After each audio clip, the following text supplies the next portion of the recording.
성경 말씀 함께 읽겠습니다. 요한복음 7장 1절에서 30절 말씀입니다. 요한복음 7장 1절에서 30절. 제가 가지고 있는 성경은 신약 155페이지에 있습니다.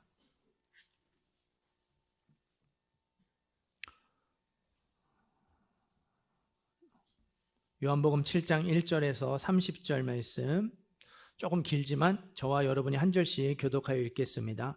그 후에 예수께서 갈릴리에서 다니시고 유대에서 다니려 아니하심은 유대인들이 죽이려 함이러라. 그 형제들이 예수께 이르되 당신이 행하는 일을 제자들도 보게 여기를 떠나 유대로 가소서.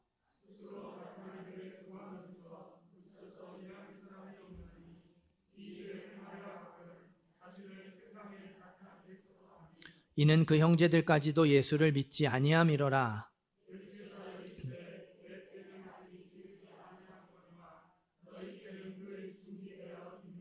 세상이 너희를 미워하지 아니하되 나를 미워하나니 이는 내가 세상의 일들을 악하다고 증언함이라.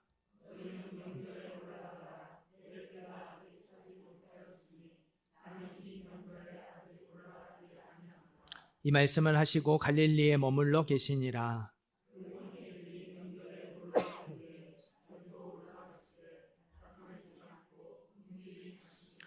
명절 중에 유대인들이 예수를 찾으면서 그가 어디 있느냐 하고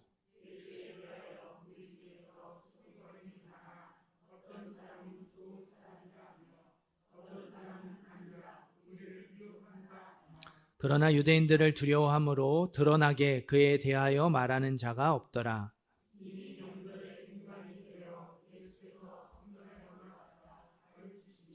유대인들이 놀랍게 여겨 이르되 이 사람은 배우지 아니하였거늘 어떻게 그를 아느냐 하니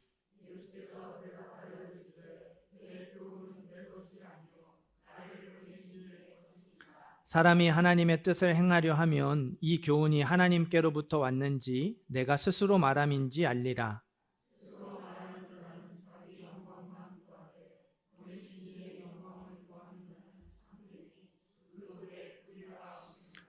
모세가 너희에게 율법을 주지 아니하였느냐? 너희 중에 율법을 지키는 자가 없도다. 너희가 어찌하여 나를 죽이려 하느냐?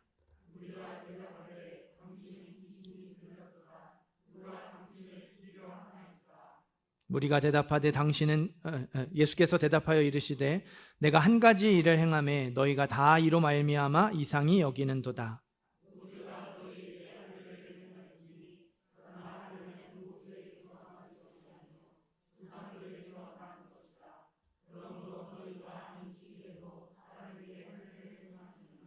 모세의 율법을 범하지 아니하려고 사람이 안식일에도 할례를 받는 일이 있거든 내가 안식일에 사람의 전신을 건전하게 한 것으로 너희가 내게 노여워하느냐? 예루살렘 사람 중에서 어떤 사람이 말하되 이는 그들이 죽이고자 하는 그 사람이 아니냐?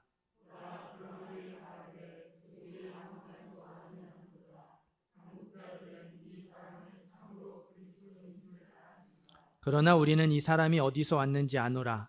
그리스도께서 오실 때에는 어디서 오시는지 아는 자가 없으리라 하는지라.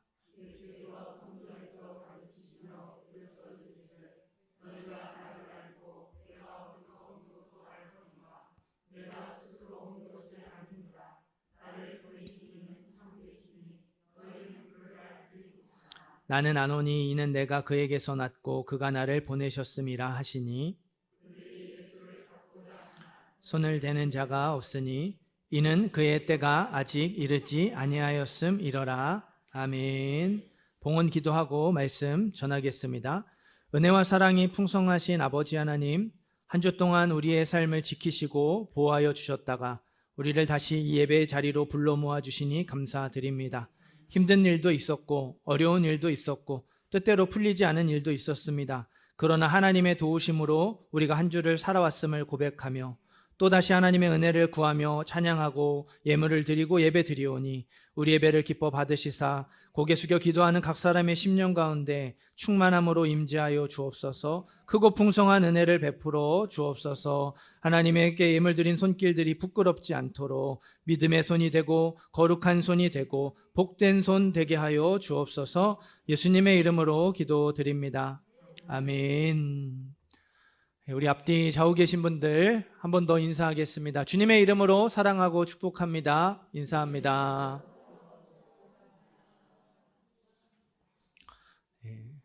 가정에서 또 영상으로 예배드리시는 분들, 이 시간 또 현장에서 예배드리시는 모든 분들 주의 이름으로 사랑하고 축복합니다. 하나님의 뜻을 행하려 하면, 하나님의 뜻을 행하려 하면 제목으로 말씀 전하겠습니다. 오늘은 이렇게 중간중간 말씀을 좀 읽고 설명하는 식으로 설교를 진행하려고 해요. 16절, 17절, 18절, 16절, 17절, 18절 말씀 함께 읽습니다.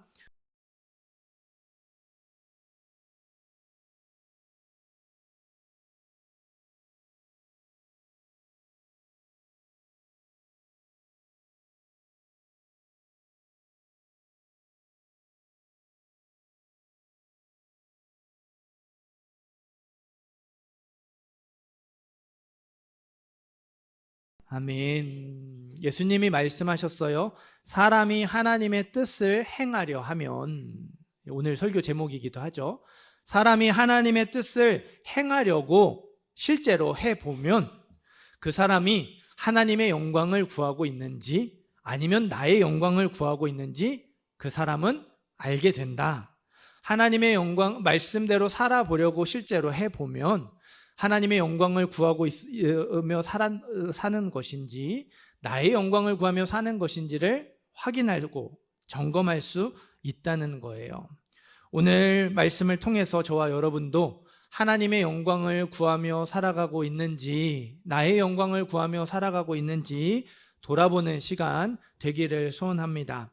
오늘 말씀을 보면 하나님의 뜻을 행한다고 하면서 믿음이 없다고 하는 게 아니고 하나님의 뜻을 행한다고 하면서도 나의 영광, 하나님의 영광을 구하지 않고 나의 영광을 구했던 세 그룹의 사람들이 나와요. 첫 번째 그룹은 예수님의 동생들이고 두 번째 그룹은 유대인들이었고 마지막 세 번째 그룹은 종교 지도자들이었습니다. 첫 번째 그룹부터 살펴볼게요. 2절, 3절, 4절, 5절 2절부터 5절까지 말씀 함께 읽겠습니다.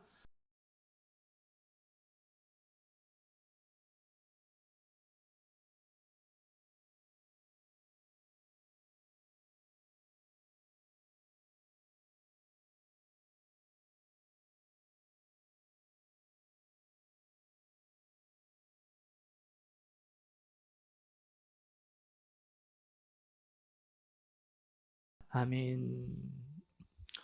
오늘 말씀의 배경은 초막절입니다. 초막절은 여러분이 잘 알고 있는 그 절기, 유월절과 더불어 이스라엘의 중요한 절기였어요. 유월절은 봄에 지키는 절기고요. 초막절은 가을에 지키는 절기입니다. 우리가 연초에 설 명절을 지키고 또 가을이 오면 추석 명절을 지키는 것처럼 이스라엘 사람들은 봄에 유월절을 지키러 예루살렘에 갔고요. 가을에 되면 초막절을 지키러 예루살렘에 갔어요.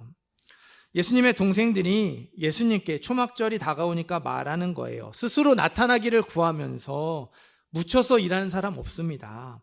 형님, 알려지기를 바라면서 숨어서 일하는 사람 없잖아요. 이 동네에서 사람들이 형님을 왕으로 세워달라고 해봤자 이게 얼마나 먹히겠어요. 유대 사람들이 알아주고 인정해줘야 진짜 아니겠습니까? 이제 곧 초막절이 돌아오니까 여기서 이러지 말고 유대로 가시죠. 유대로 가서 이 일을 행하려거든 자신을 세상에 나타내소서. 초막절에 많은 사람들이 모이는 예루살렘에 가서 예수님, 형님이 얼마나 대단한 사람인지 보여주세요. 부추기는 거예요. 유대 지역은 우리나라의 수도권 생각하시면 됩니다. 예루살렘이 서울, 유대가 이 경기도, 이 모든 것이 인프라가 있는 수도권 생각하시면 돼요. 갈릴리 지방, 지방 시골 촌동네 생각하시면 돼요. 시골 촌동네에서 왕노릇하는 것과 수도권에서 왕노릇하는 것과 어마어마한 차이가 있겠죠. 요한복음의 순서로 이렇게 보았을 때 예수님은 작년 6월절에, 그러니까 작년 봄, 작년 6월절에 예루살렘에서 성전을 다 뒤집어 엎으셨어요. 장사한 사람들 내쫓고 종교 지도자들과 한판 붙으셨습니다. 각종 질병을 고쳐주시고 귀신을 내쫓으셨어요. 그때부터 예수님의 이름이 사람들의 입에 오르내리기 시작했죠. 그러니까 그 시골 한 동네에서 유명했던 예수님이요, 전국적으로 유명해졌어요. 학자들은 요한복음 5장 38년 된 병자를 고쳐주신 사건이 초막절일 가능성이 높다고 해요. 거기도 명절이라는 단어가 나오거든요. 초막절에 이 일을 행하셨을 거라고 이야기합니다. 그러면 작년 봄 6월절, 작년 가을 초막절, 연이어서 예수님이 예루살렘에서 큰 일들을 행하셨어요. 사람들에게 주목받는 일을 하셨습니다. 유명세를 탔죠. 그냥 한 번 반짝한 게 아니라 계속해서 인기를 얻고 계속해서 유명해져서 종교 지도자들도 함부로 건드리지 못할 거물이 되신 거예요. 그러면 이제 올해 6월절, 올해 초막절 어떻게 하셔야 돼요? 계속 그 유명세를 이어가셔야겠죠. 그런데 예수님이요, 올해 6월절에는 예루살렘에 안 가셨어요. 그냥 갈릴리에 머무시고 가버나움에서 오병이어의 기적을 행하셨습니다. 예수님의 동생들이 보기에는 어때요? 이 대단한 기적을 예루살렘에 가서 그 많은 사람들 앞에서 보여주셨으면 진짜 대박이었을 텐데 너무 아까웠던 거죠. 왜 올해 6월절에 예루살렘에 가지 않으시고 왜 6월절에 예루살렘에서 이 기적을 행하지 않으셨는지가 이해가 안 됐어요. 낌새를 보니까요, 형님이 초막절에도 예루살렘에 안 갈 것 같은 거예요. 오병이어의 기적을 보고 흥분했던 사람들도 예수님이 내 살을 먹고 내 피를 마시라고 하니까 어려워서 돌아갔잖아요. 예수님의 제자들도 많이 떠나갔잖아요. 전국구는 고사하고 이 동네에서마저 예수님의 인기가 시들해지고 있어요. 동생들이 위기감을 느끼는 거죠. 그래서 자기들의 믿음을 걸고 예수님, 형님을 설득하기로 했어요. 이는 그 형제들까지도 예수를 믿지 아니함이로라. 형님, 이번 명절에 우리랑 같이 예루살렘에 가십시다. 예루살렘에 가서 한 번 더 오병이어의 기적을 보여주세요. 그러면 우리도 형님을 믿겠습니다. 그러니까 여기에서 인정받는 거는 우리가 잘 확실히 믿기 어려우니까 거기 가서 예루살렘에서 인정받으면 그때 우리도 확실히 믿겠다고 믿음을 걸고 설득하는 거예요. 보여달라는 겁니다. 예수님의 동생들은 믿음을 자기 자신을 나타내고 드러내는 수단으로 사용했어요. 우리가 하나님의 영광을 구하는지 아니면 나의 영광을 구하는지 어떻게 알 수 있을까요?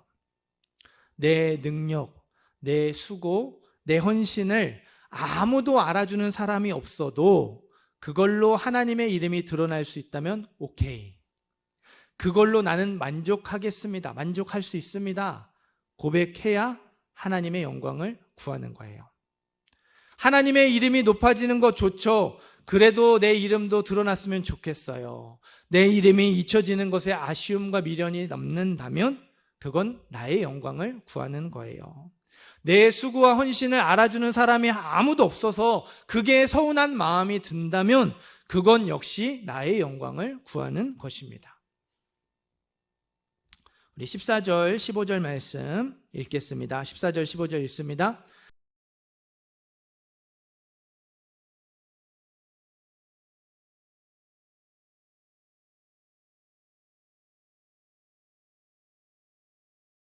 아멘. 예수님은 원래 이번 초막절에도 예루살렘에 가지 않으려고 하셨어요. 그러나 하나님의 뜻에 순종하여 뒤늦게 명절이 시작되고 나서 발걸음을 옮겼습니다. 그러니까 막 이게 뭐 요즘 이렇게 젊은 친구들 하는 말로 나쁜 남자, 막 이렇게 말은 그렇게 안 하면서 해줄 거 다 해주는 남자. 그러니까 뭐 예수님이 동생들이 형님 가자고 하니까 안 간다고 하고 나중에 이렇게 따라가는 그런 게 아니에요. 예수님은 가지 않으려고 하셨어요. 그게 이렇게 하나님의 뜻이라고 생각하고 머무셨습니다. 그런데 하나님이 그 마음에 감동을 주시며 가라고 하시니까 순종하여서 뒤늦게 명절이 시작되고 출발을 하신 거예요. 명절 중반, 명절이 절반에 넘어가고 막바지에 이르렀을 때 예루살렘에 도착하셨습니다.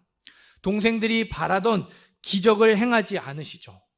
성전에 들어가서 말씀을 가르쳐 주세요.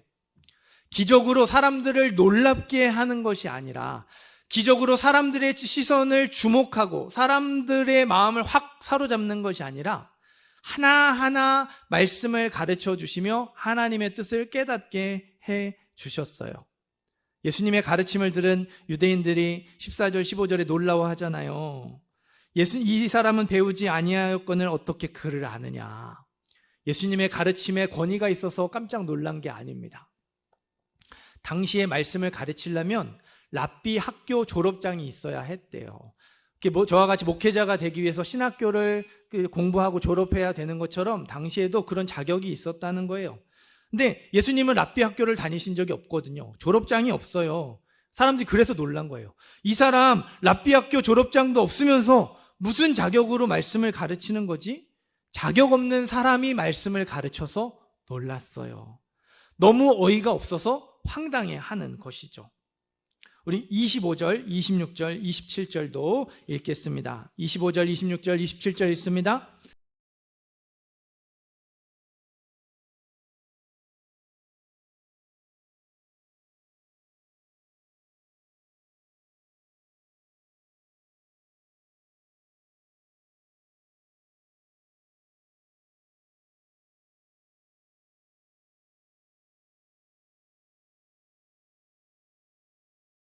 아멘.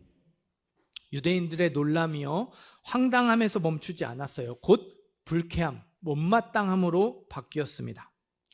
이 사람, 이는 그들이 죽이고자 하는 그 사람이 아니냐. 이 사람 종교 지도자들이 죽이려고 벼르고 있었던 사람인데 이 사람 왜 안 잡아가지? 이 사람을 그리스도라고 오실 메시아라고 착각해서 안 잡아가나? 그러면서 이 사람들이 말하죠. 우리는 이 사람이 어디서 왔는지 안다. 예수님, 나사렛, 갈릴리 나사렛 시골 촌동네 출신이라는 거예요. 메시아는 그런 시골에서 나오지 않고 베들레헴에서 나고 신비로운 방식으로 나타나니까 예수님은 그리스도가 될 수 없다는 것이죠. 이 사기꾼 빨리 잡아갔으면 좋겠다는 겁니다. 유대인들은요, 예수님의 말씀에 귀를 기울이지 않았어요. 예수님의 자격을 문제 삼았고요. 예수님의 출신을 문제 삼았습니다. 그러니까 하나님의 뜻을 행한다고 하면서도 나의 영광을 구했던 두 번째 그룹, 유대인들이잖아요. 유대인들은 말씀을 들음으로 믿음이 생기는 것보다 그 말씀에서 하나님의 뜻을 깨닫고 발견하는 것보다 누가 그 말씀을 가르치냐, 누가 그 말씀을 전해주고 누가 그 말씀을 알려주냐, 그 사람에 집중했습니다. 우리가 하나님의 영광을 구하는지 나의 영광을 구하는지 어떻게 알 수 있을까요? 이건 누가 봐도 하나님의 뜻이 분명해요. 정말 하나님의 뜻이 선명하게 드러납니다. 그러나 나보다 못한 사람이 말했다고, 내가 무시하고 내가 싫어하는 사람이 말했다고 안 듣는 것이죠. 들은 척도 하지 않는다면 그게 나의 영광을 구하는 거예요. 내가 받아들일 만한 하나님의 뜻은 받아들이고 내가 받아들이기 어려운 하나님의 뜻은 받아들이지 않는다면 그건 역시 나의 영광을 구하는 것입니다. 하나님의 영광을 구하는 사람은요, 그게 하나님의 뜻이 분명하다면, 그것이 하나님의 뜻이 선명하게 드러난다면 누가 말했든지, 그게 얼마나 힘들고 어려운 말씀이든지 그 말씀을 그대로 받아들이고 겸손히 순종하려고 노력해요. 나의 영광을 구하는 사람은 말씀보다 내 생각, 말씀보다 내 기준, 하나님의 뜻보다 내 자존심이 더 중요한 것이죠.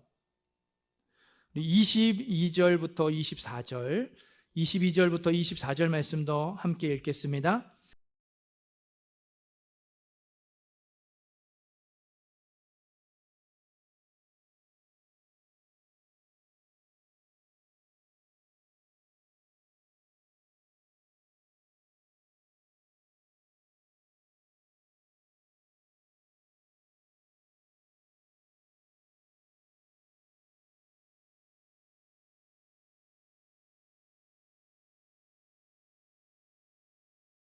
아멘. 종교 지도자들은 안식일을 거룩하게 지켜야 한다고 믿었어요. 그 말씀을 지키기 위해서 아무 일도 하면 안 된다고 가르쳤습니다. 안식일에 하면 안 되는 일의 항목을요 234개나 만들었어요. 여러분 23개 아니에요. 234개. 234개의 금지 항목에 걸리지 않는 일이 있을까요? 없을까요? 엔간한 건 다 걸려요. 아무 할 수 있는 일이 없는 거예요. 그렇게 모든 일을 못하게 만들었던 종교 지도자들이요 할례는 예외로 뒀어요. 태어난 지 8일째 되는 날 할례를 행해야 하는데 안식이랑 겹칠 수 있잖아요. 안식이랑 겹쳐도 할례를 행하게 했습니다. 왜요? 할례는 율법을 지키는 거라는 거죠. 할례는 율법을 지키는 거니까 그건 일이 아니라 하나님의 말씀에 순종하는 거라고. 그래서 예외로 뒀습니다. 여러분, 종교 지도자들이 정한 안식일 금지 항목 234개 중에 율법의 내용, 율법을 지키는 것과 연결되는 것, 예수님이 말씀하셨던 율법의 정신과 연결되는 부분 있을까요? 없을까요? 있죠. 당연히 있었어요. 많았어요. 예수님이 바로 그 부분을 꼬집으시는 거예요. 할례는 예외라서 합법이고 안식일에 병 고치는 것은 예외가 아니라서 불법이냐? 도대체 그 예외의 기준, 율법을 지킨다는 기준은 어디에서 나온 것이냐? 하나님의 뜻에서 나온 것이냐? 너희의 생각, 너희의 입장에서 나온 것이냐? 외모로 판단하지 말고 공의롭게 판단하라. 예수님은 세 번째 그룹, 종교 지도자들에게요, 하나님의 뜻을 자기 입맛에 맞게 바꾸지 말라고 경고하셨어요. 하나님의 뜻을 자기의 입장에 따라 막 바꾸지 말라고 경고하셨습니다. 많은 사람들이 자기가 믿는 대로 살아간다고 생각해요. 내가 옳다고 생각하는 것, 내가 맞다고 생각하는 길을 딱 가고 있다고 생각을 합니다. 하지만 그 삶을 자세히 들여다보면요, 그 계획, 그 믿음대로 살아가기보다는요, 자기가 원하는 대로, 자기 좋아하는 대로 살아가는 경우가 많아요. 자기에게 이득이 되는, 자기에게를 이롭게 하는 길로 가는 경우가 많이 있어요. 믿음과 자기의 입장이 부딪힐 때, 믿음과 자기의 이익이 부딪힐 때 믿음에 따라 움직이는 사람을 많이 보지 못했어요. 자기의 입장에 따라 움직이고요, 자기 이로움에 따라 움직입니다. 분명히 믿는다고 말해요. 나는 그렇게 산다고 말하는데 이게 부딪힐 때는 다르게 사는 것이죠. 우리가 하나님의 영광을 구하고 사는지, 나의 영광을 구하고 사는지 어떻게 알 수 있을까요? 내가 무엇에 따라 움직이고 있는지 찬찬히 살펴보시면 돼요. 내가 말하는 것도가 아니고요, 내가 생각하는 게 아니라 실제 내가 어디에 시간을 많이 쓰고 어떻게 살아가고 있는지를 자세히 살펴보면요, 내가 내 믿음대로 살아가고 있는지, 아니면 내가 좋아하는 것, 나에게 이익이 되는 것을 따라 살아가고 있는지를 볼 수 있어요. 하나님의 영광을 구하는 사람은요, 손해를 보는 한이 있더라도 믿음에 따라 움직입니다. 이거 하나님의 뜻인데 이대로 살면 실패할 게 뻔히 보여요. 망할 게 뻔히 보입니다. 손해를 볼 게 뻔히 보여요. 억울한 일 당할 게 뻔히 보이고 답답한 일을 당할 게 뻔히 보여요. 그래도 하나님의 뜻이 중요하기 때문에 그에 따라 움직여요. 그게 하나님의 영광을 구하는 것입니다. 우리가 세 그룹의 사람들을 살펴봤어요. 예수님의 동생들, 하나님의 이름도 높아져야 하지만 내 이름도 함께 높아져야 했어요. 두 번째 그룹 유대인들, 하나님의 뜻이 무엇인지를 알지만 모른 척 했습니다. 무시했어요. 받아들이지 않았습니다. 세 번째 그룹 종교 지도자들, 그게 잘못된 것인지 알면서도 버리기 싫어서 자기 입장을 지키고 자기에게 유익이 되기 때문에 여전히 그것을 붙잡았습니다. 죄인지 알면서도 버리기 싫어서 너무 좋아서 그대로 살아갔다라는 거예요. 이는 내가 세상의 일들을 악하다고 증언함이라. 예수님은 이러한 모습들이 모두 하나님의 일이 아니고 세상의 일이라고 말씀하셨어요. 악한 일이라고 말씀하셨습니다. 그게 교회에서 헌신하고 봉사하는 일이고 누가 봐도 하나님의 뜻이라고 생각하는 일이라 할지라도 거기에 내 이름도 같이 올라가야 한다면, 내가 어떤 하나님의 뜻을 알면서도 내 입장, 내 기준이 중요하기 때문에 그대로 받아들이지 않는다면, 내 이익이 중요해서 그것을 끝까지 고수한다면 그거는 세상의 일이 되고 악한 일이 된다고 말씀하셨어요. 내 이름과 내 영광이 중요하죠. 내 능력이 중요하고 내 수고와 내 헌신이 중요한 거예요. 내 생각, 내 기분, 내 자존심이 중요합니다. 내 입장, 내 이익, 모두 내가 기준이 되었기 때문에 악하다고 말씀하셨어요. 사랑하는 성도 여러분, 나쁜 짓을 하는 것만 죄가 아니에요. 말씀에 순종하지 못하는 것, 말씀을 지키지 못하는 것만 죄가 아닙니다. 죄는 자기 중심성이에요. 다시 말씀드립니다. 죄는 자기 중심성이에요. 내가 기준이 되고 내가 주인이 되는 것, 그게 바로 죄입니다. 죄의 뿌리는 내가 주인이 되는 거예요. 내가 기준이 되는 겁니다. 거기에서 많은 것들이 여러 가지 모양과 형태로 나타날 뿐이에요. 하나님을 나의 주인으로 모시고 내 인생의 주인, 우리 가정의 주인, 우리 교회의 주인으로 모시는 사람은, 하나님의 영광을 구하는 사람은 그렇게 하나님을 주인으로 모시고 그의 뜻에 순종하죠. 그러나 나의 영광을 구하는 사람은 하나님을 주인으로 모시지 않아요. 내가 주인이 되어서 하나님을 내 뜻대로 움직이려 하죠. 교회를 내 마음대로 움직이려 하고요. 가정을 내 마음대로 움직이려 합니다. 하나님이 주신 시간이에요. 하나님이 주신 물질입니다. 하나님이 주신 재능이고 하나님이 주신 인생인데 다 내가 하고 싶은 대로 내 입맛에 맞게 사용하며 살아가요. 내 거니까, 내가 주인이니까 내가 그냥 하고 싶은 대로, 내 생각대로, 내가 옳다고 여기는 대로 살아가는 거예요. 내가 죽지 않고서는요, 내가 주인이 되어 있는 한 우리는 하나님의 영광을 구할 수 없습니다. 하나님의 영광을 구한다고 말하고 하나님의 영광을 구한다고 일을 하지만 실제로는 그게 나의 영광을 구하는 길이 될 수밖에 없어요. 우리가 설교를 시작하면서 읽었던 말씀 16절, 17절, 18절 우리 한 번 더 읽어보겠습니다. 16절, 17절, 18절 말씀 읽습니다.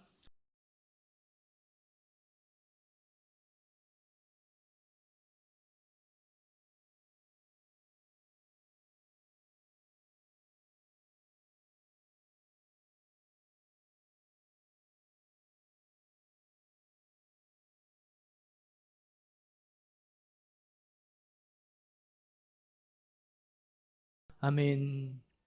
여러분, 예수님이 분명하게 말씀하셨어요.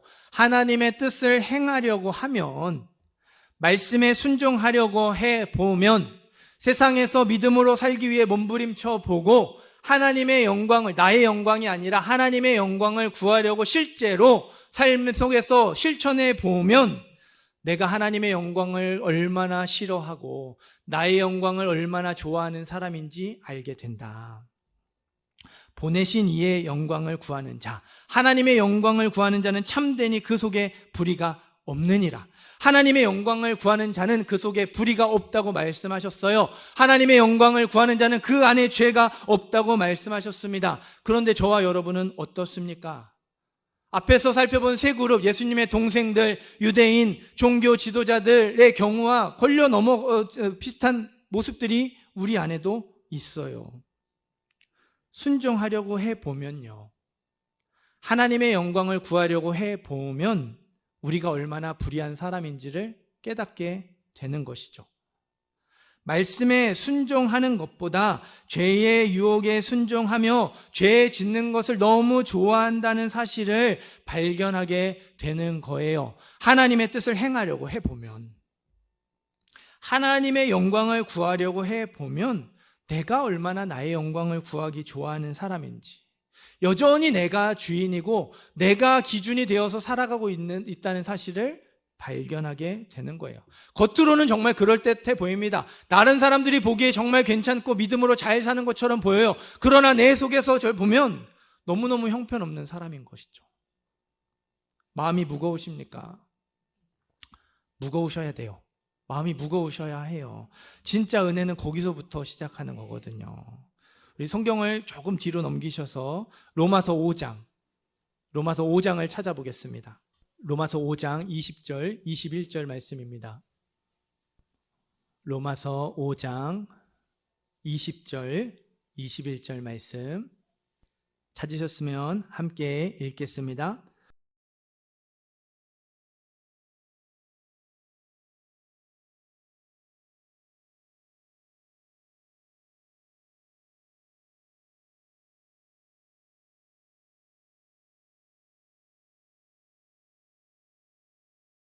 아멘. 영국의 토플 레이디 목사님이 도대체 하루에 몇 번 죄를 지을까?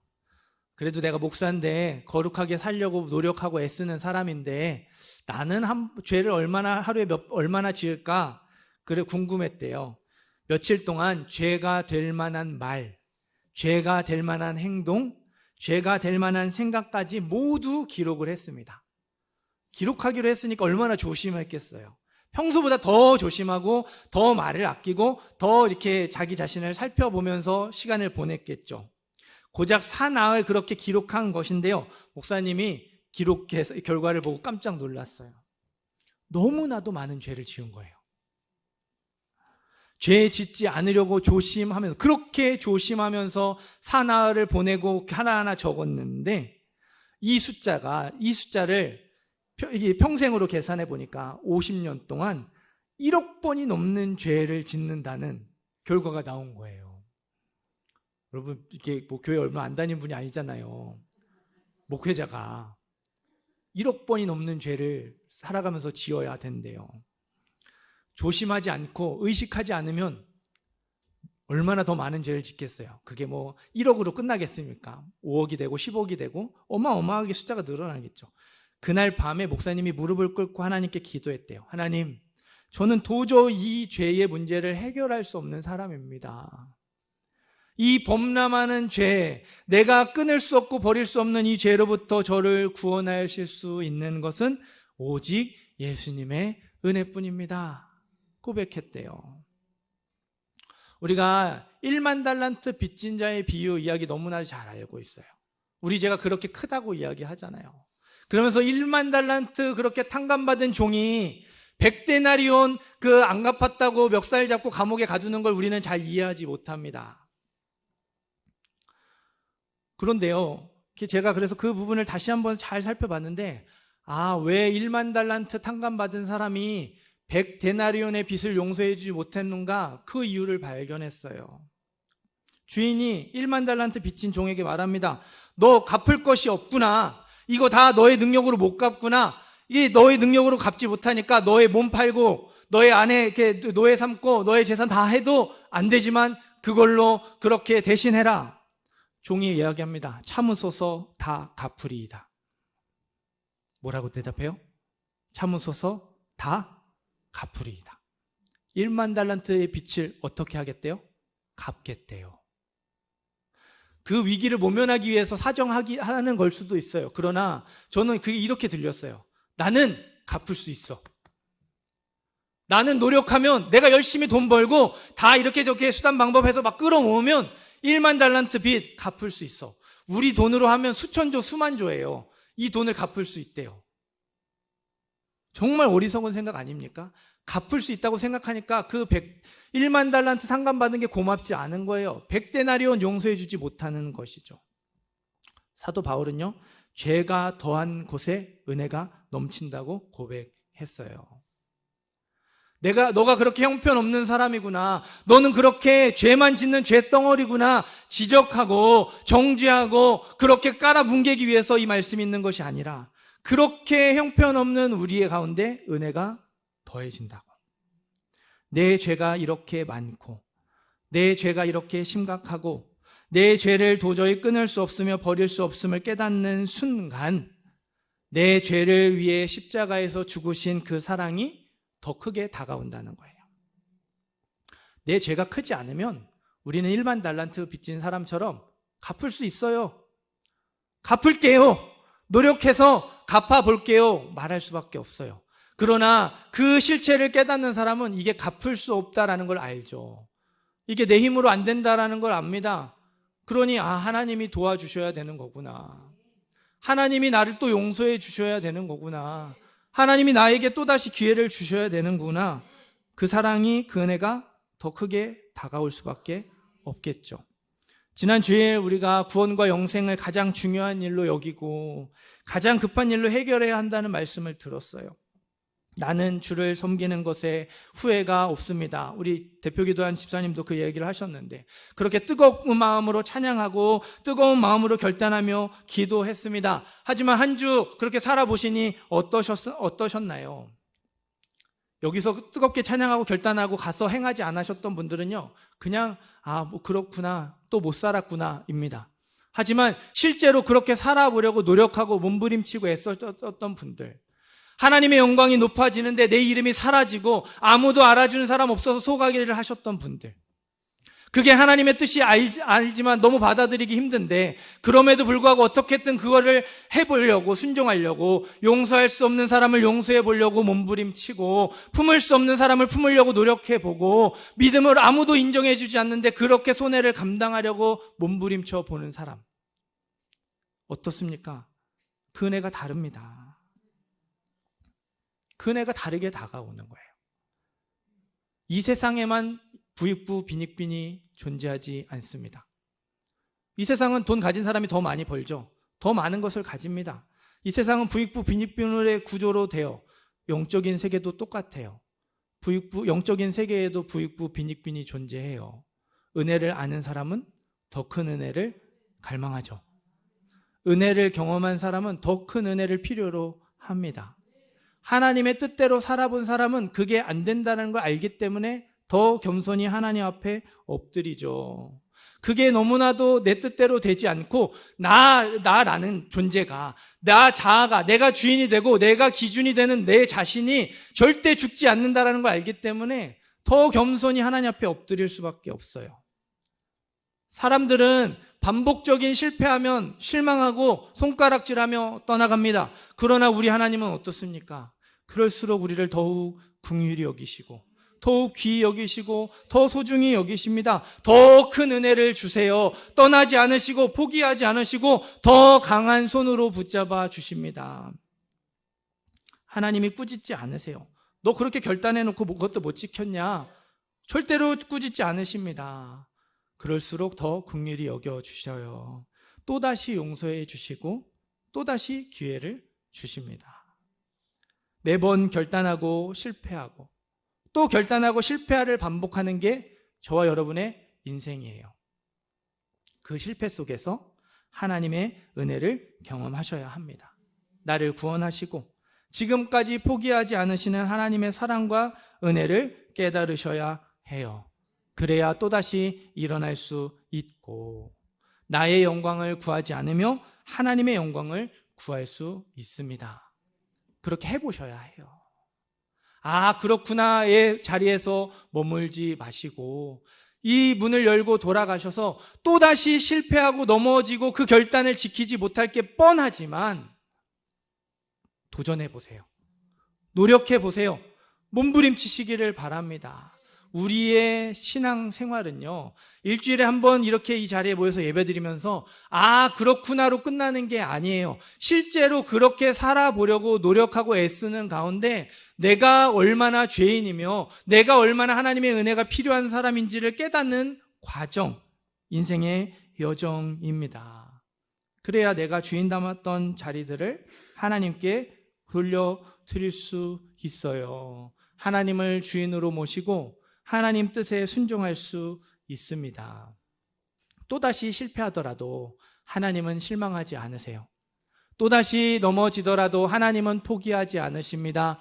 더욱 우리를 긍휼히 여겨주십니다.